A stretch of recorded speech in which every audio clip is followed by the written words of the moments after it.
All right, guys. Looks like we are finally live.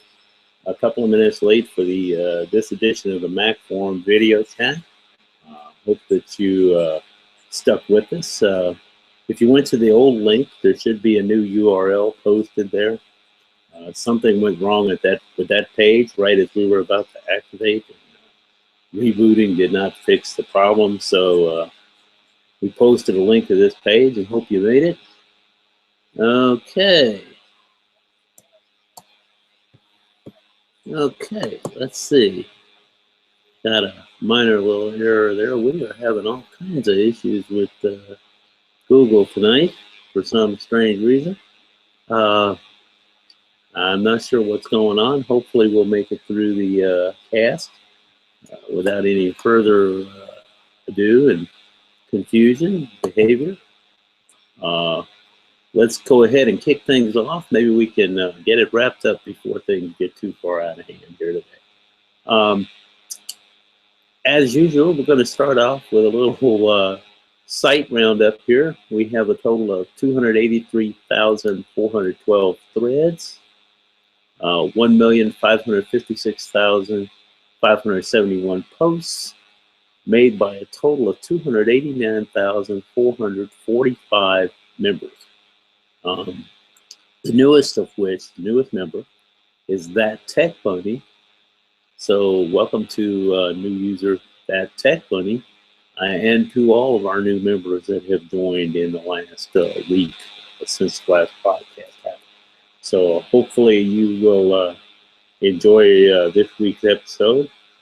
We've got a couple of tips from the Mac Forum threads, and we've got some observations from a couple of guys at Mac Observer. We'll get to that in due time, as well as a couple of things from Cult of Mac regards use of, including one of the things which has to do with use of old iPhones and iPods and the like. And then we'll have a roundup of some things from Mac Observer, including some comments about some new security legislation being proposed here in Great Britain in light of some of the recent terror attacks there. All right. Now, let's go ahead and get rolling right on into things here. I'm rearranging a couple of things in the show notes so that they will kind of maybe be in a little bit different order, get things a little bit better organized here. Just had a last minute brain drain there about where things needed to go. And so let's get started with that. First of all, I want to point out to you, particularly those of you that are new to OS X, we, as most of our regular forum members know, and you may have noticed, some of our old hands that have been around the Mac for a long time strongly recommend that you keep 15% or so, 15 to 20% of your boot drive, that is your primary drive that the OS boots from, as free space. And the reason for that is that just in normal routine operation, forget Photoshop, Scratch Disk, anything like that, just normal routine operation, OS X uses a certain amount of disk space as swap file space, just to get the system up and running, and the longer it runs, the more space it can be taken up by those swap files. And under normal circumstances, when you start to run low on space, OS X will put up a warning that says you are running out of disk space. Please clear some space. When this happens, take it seriously. I mean, it's not an indication that your computer is going to blow up or anything like that. But if the task that you are doing continues to eat into that free space, you can reach a situation where the system is incapable on reboot of rebooting properly. You can reach a case where so much space is used that the system is not capable of booting properly. We have a thread. I have a link that I'll put in the show notes about some possible ways to fix that. But generally, it's going to involve having some means of booting to that hard drive and removing some of the things that are taking up space. Maybe you've got a lot of movies on there, a lot of video content, a lot of iTunes library, for example, whatever it is. So you want to be sure that you keep some space free and clear. I have seen estimates in the forum where some users recommend as high as 50%. I don't think you need to go that far, but certainly 15 to 20% is a reasonable amount to have free.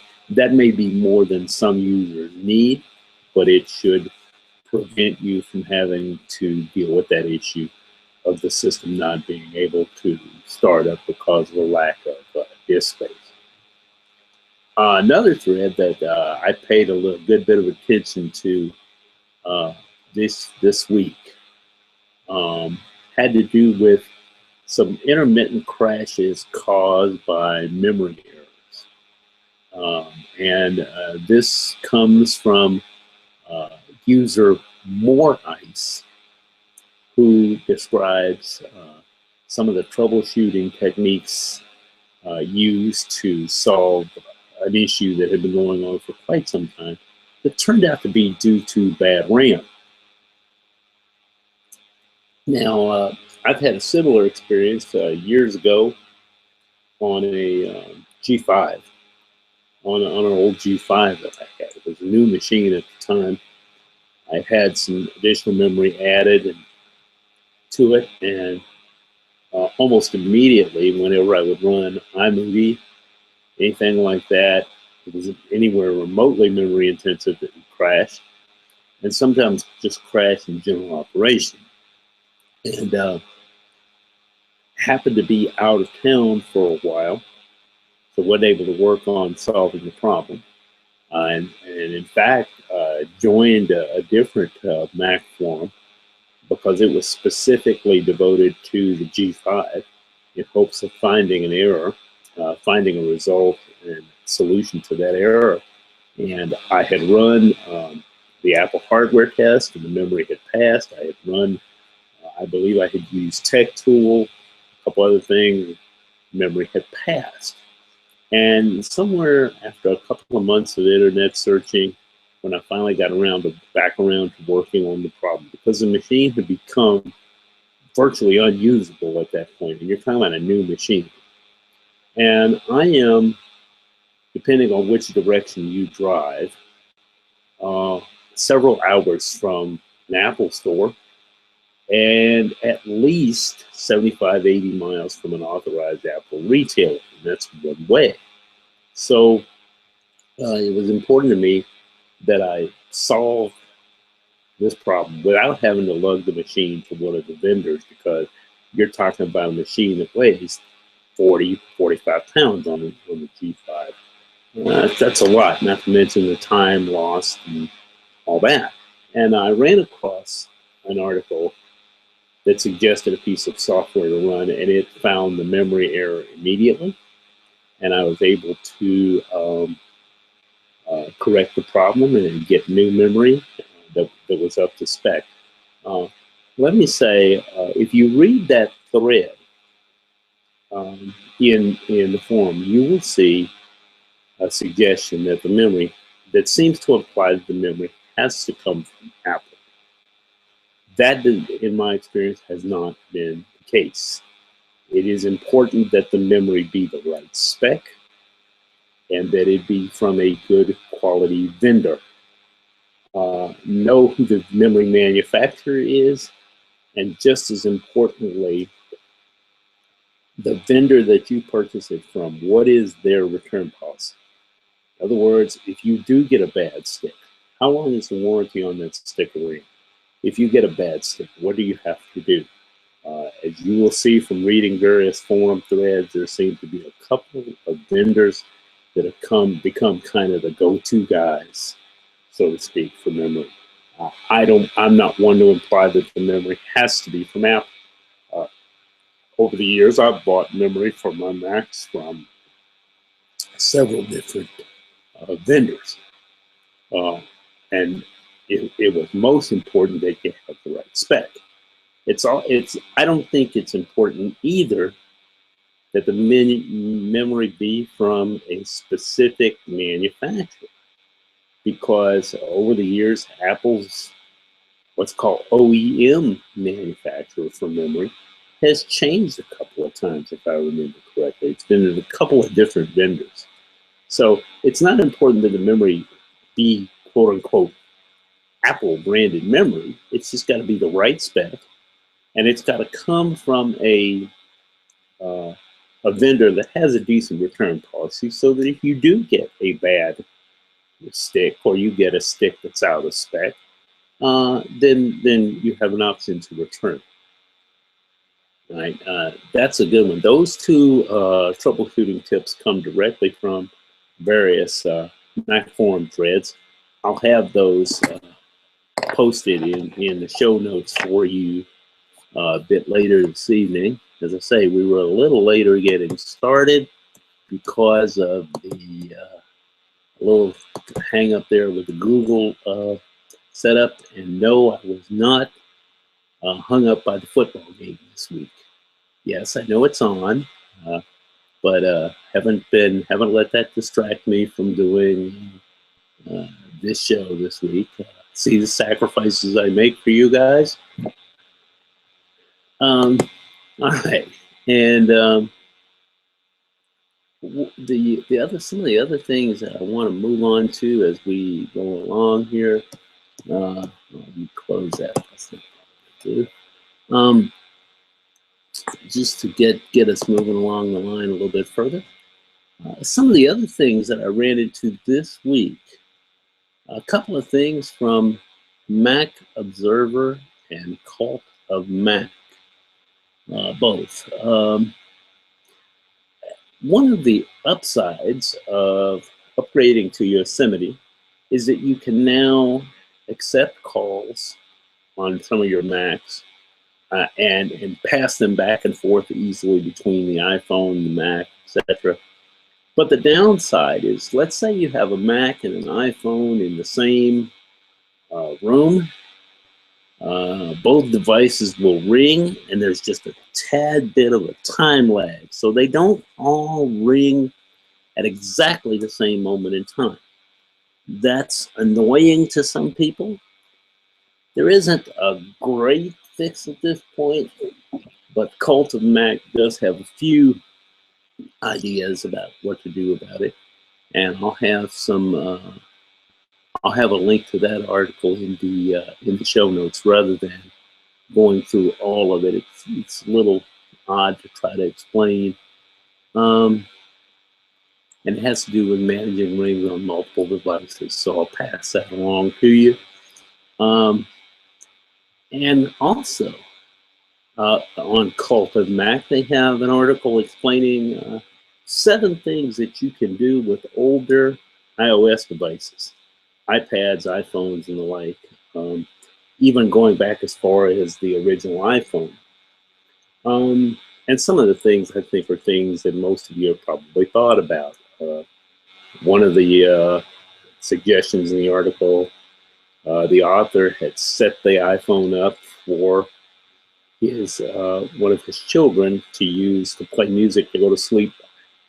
Yes, it was an older iPhone. It didn't do a lot of the things that the newer ones did, but he could use it for purposes of playing music without having to worry about whether the child was able to get on the internet and do all kinds of other things. And if the thing gets damaged, you're certainly not as concerned about that as you would be if it were an iPhone 6 or your new iPad. So That's a good approach. It will also play back most of the movie formats.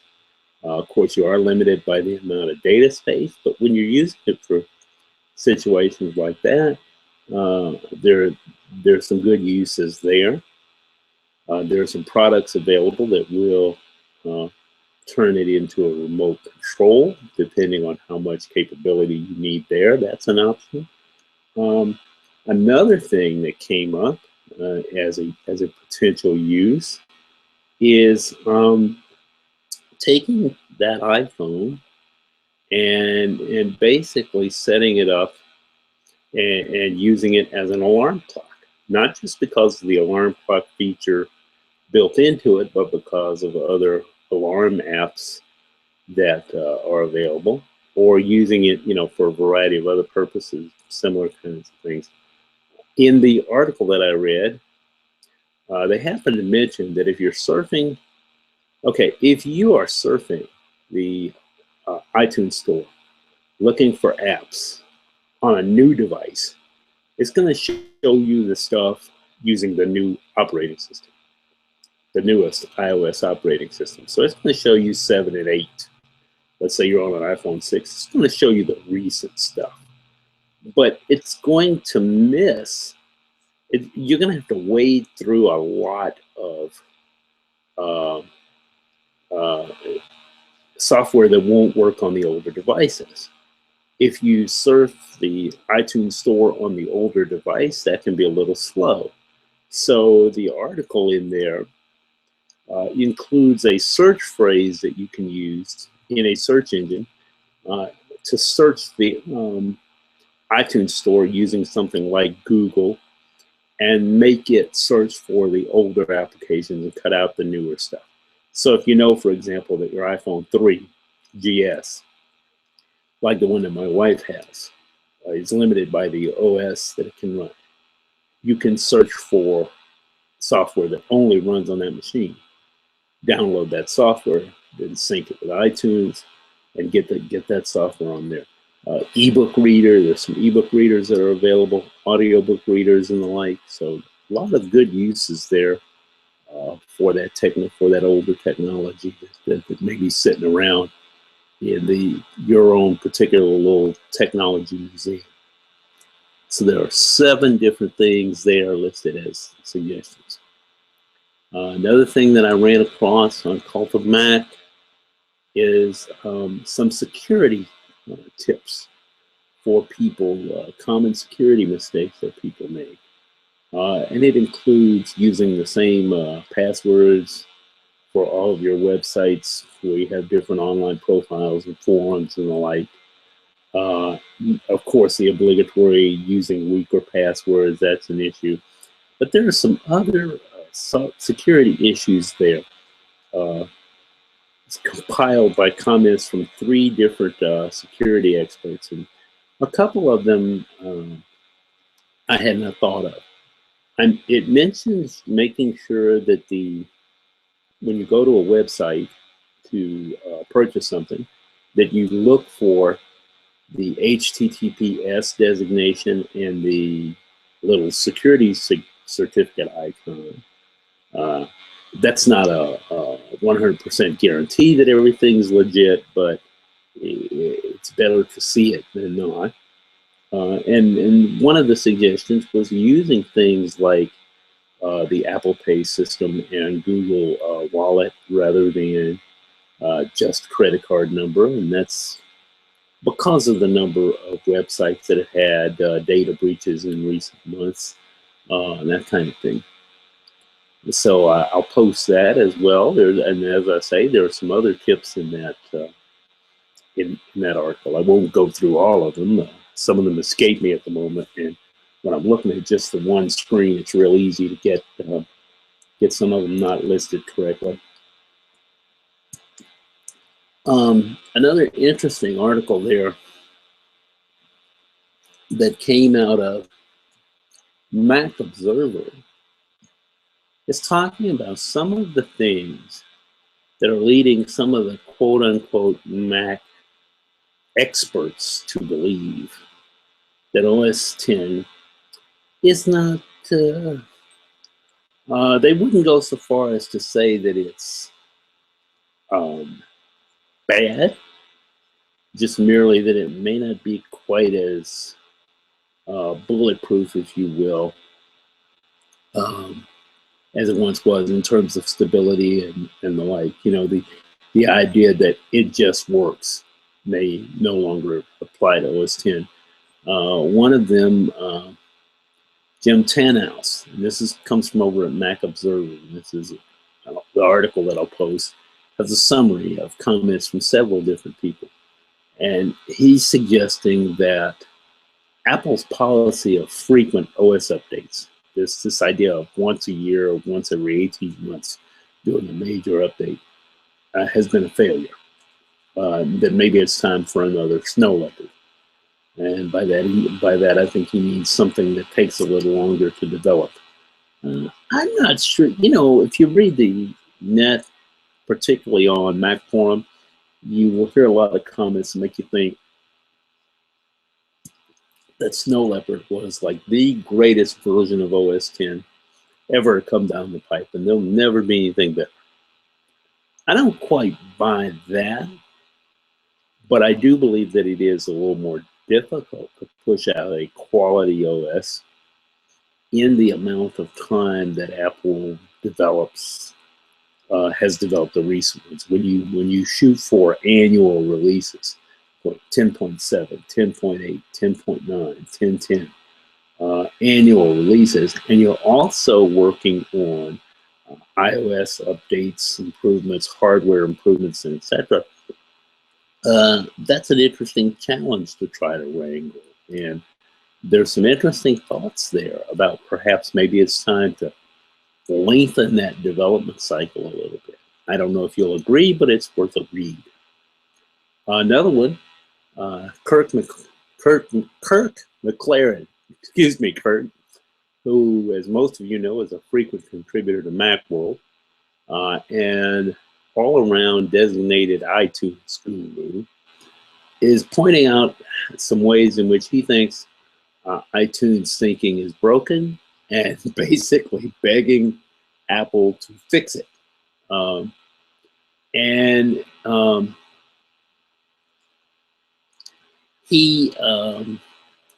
His latest post on the issue is in his blog, where he talks about one possible explanation for some iTunes syncing problems. Okay, and I'm just now making it to that one to read through, but essentially he has done some interesting ideas over the years with iTunes, so it's well worth a read. His comments always get my attention, and it's been interesting to see him suggest some of the things that he has. You'll probably find that an interesting, that whole discussion about OS 10 and why it may or may not be as good as it was. You'll probably find that an interesting read. As for my own thinking, I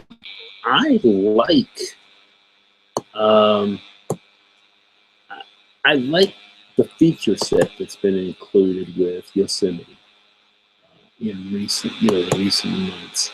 Yes, it's had some rough edges, but for me, it's performed pretty well. So I'm hoping that it will continue to do so. I don't see any indication right now that it's going to suddenly become a problem, but I do realize that other people have had some issues with both with iTunes 12 and with Yosemite. There are some things that they've changed in iTunes that I just don't like. It's not that they don't work, I just don't like the way they work. Hopefully someone will fix that. But that we'll save that for a rant for another day. Because, I hadn't really prepared that one exactly. Those are some of the things that come out of Mac Observer. Over there as well, you will see Mac Observer having an article on some reasons why Google Glass did not have quite the success that the initial hype had. First of all, very few devices have the same level of success that digital hype would have you believe. But they had some interesting ideas on why Google Glass didn't quite uh, catch people's attention in the way that some expected. Um, I think there's something to be said for the uh, what I would call, for lack of a better word, the creepy fact. Okay, um, we most of us now that Bluetooth earpieces have become almost ubiquitous, have had the experience of walking down the street or hallway and we hear someone talking, someone says hello, we think they're talking to us, so we say hello in return, and we get no answer. And then all of a sudden we realize they're talking to somebody on their little Bluetooth gizmo. Now, that's weird enough. I got used to that after a while.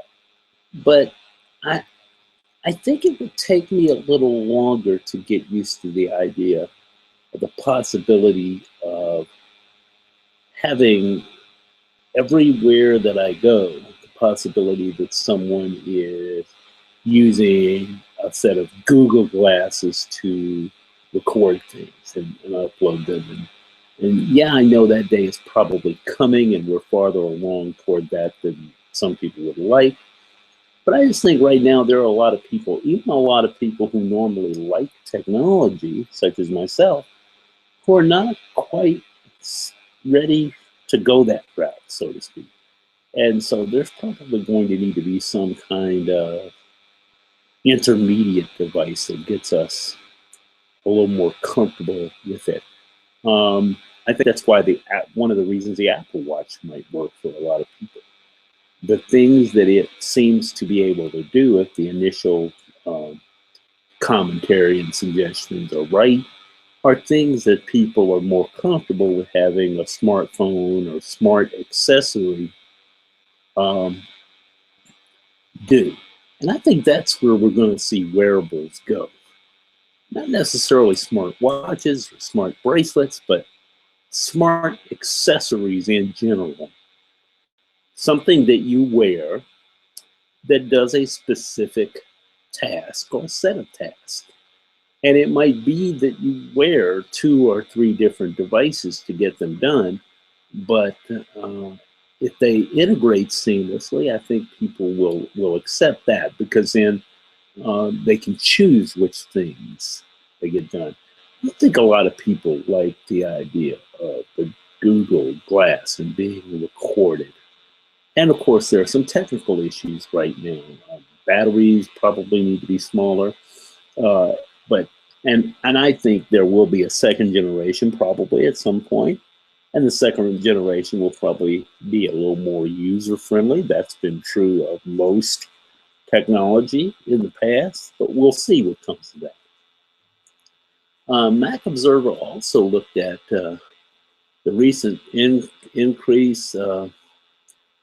Apple retained, looking at the figures that ended the last quarter of 2014, Apple retained its overall number 5 global ranking with a 7.1% market share. And looking at this, you saw an increase, if you will, a little bit of increase for Mac, whereas other parts of the PC industry saw declines in share. So it looks like from a market share standpoint, Apple is doing reasonably well. Now we're going to move on to just 1 or 2 other little things before I close out the show this evening. I want to be sure that I talk about these, mainly because I think they raise some issues that need to be thought about a little bit and discussed a little bit more. We have always had, you know, I've been interested in technology for quite some time, and particularly more recently with some of the privacy related issues. Um, as various organizations have more and more capability to scoop up online communications, digital communication, and everybody's digital footprint gets wider and wider. Um, and that has come into the forefront recently, particularly with some of the recent terrorist attacks that have occurred in Europe. The Mac Observer, Charlotte Henry over at Mac Observer, posted on the 15th, just a couple days ago, about some changes that the British are proposing. Okay. And her contention is that the changes may require Apple and other software makers to remove or weaken the privacy and security measures that are built in now. The new law could require ISPs and mobile phone companies to keep records of individual users' communications data for 12 months. That could include internet browsing history, emails, voice calls, social media interaction, gaming and mobile phone messaging, and basically just about any kind of digital communication that's now being used. Some of these new security services proposals are obviously being made in light of recent terrorist attacks and trying to track terrorists. And of course, it's got civil libertarians, a little bit concerned, and understandably so. And I'll post a link to that article. It gives a kind of good overview. Looks at it from the standpoint of Europe to some extent, but I think it's safe to say that similar concerns could be raised here in the United States. We've had those come up before, and I don't think they're going to just magically go away. There are always going to be discussions of just how much digital communication can be listened in on, what can be scooped up under what circumstances, what requirements in terms of search warrants and the like. We had a thread about this some months ago in the Mac forum. I suspect that will heat up again at some point. So I mention that to you just to keep you set up and at a point where you're thinking about these kinds of things and trying to decide what will be an appropriate response to it. And looks like that's going to just about do it for this week. I know we ran through a lot of stuff in a relatively short period of time. Hope you'll excuse the late start. I don't know what went wrong with the first URL there. But we were able to get back started with the new URL at the new page. I posted the new URL both in the forum thread and on the old page, and I should have the show notes up in roughly the next half hour or so. So until then, guys, that's going to do it for this week for the Mac Forum Sunday video chat. I've enjoyed being your host, Sly Dude. I hope that you enjoyed the show and find the comments helpful. We're going to be moving on to, I'll kind of start preparing for next week, and I'll let you know what comes up there. Look for more tips and tricks, a little bit of Mac news here and there. Hopefully we can get Rad Dave back online and working with us. It's always a little more fun when Dave's around. We'll have a few more tips and tricks, and maybe a tip for some Windows switchers and the like. So hope to see you next week. And until then, enjoy your week. And we've been glad to have you for the weekly Mac Forum video chat. Goodbye now.